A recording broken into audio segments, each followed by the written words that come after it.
اللہ الرحمن الرحیم، السلام علیکم ورحمۃ اللہ۔ آج کا ہمارا سبق ہے تختی number 1، line number 3، line number 3۔ شین کا مخارج، شین اور جیم ان دونوں کا مخرج ایک ہی ہے، زبان کا درمیان اور بالمقابل اوپر کا تالو، اس سے شین اور جیم ادا ہوتی ہے۔ یہ دیکھیں اپنی زبان کا جو درمیان ہے اس کو اوپر والے تالو کی طرف کریں تو شین شین، اسی طرح سے جیم، آگے ہے صاد۔ اب صاد زبان کی نوک اور اوپر نیچے کے دونوں دانت، یہ جب آپس میں ملیں تو اس سے صاد ادا ہوتا ہے۔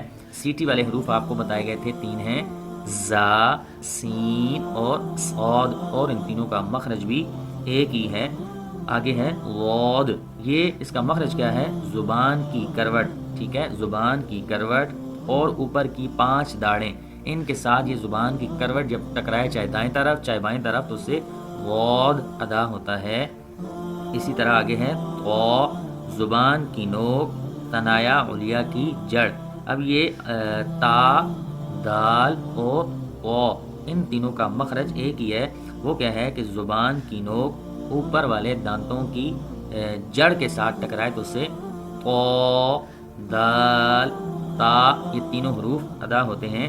آگے ہے غا، غا چونکہ نرم حروف میں سے ہے تو نرم حروف 3 ہیں، ثا، ذال اور غا، ان تینوں کا مخرج ایک ہی ہے۔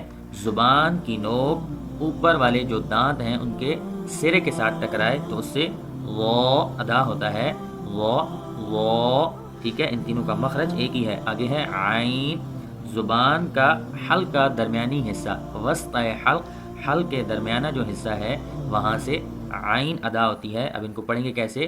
شین، شین 3 الف کے برابر لمبا ہوگا، صاد، یہ حروف قلقلہ میں سے ہے، آخر میں دال کی آواز نکلے گی، 3 الف کے برابر لمبا ہوگا۔ اسی طریقے سے غا، غاد، یہ بھی حروف موٹے حروف میں سے بھی ہے اور حروف قلقلہ میں سے بھی۔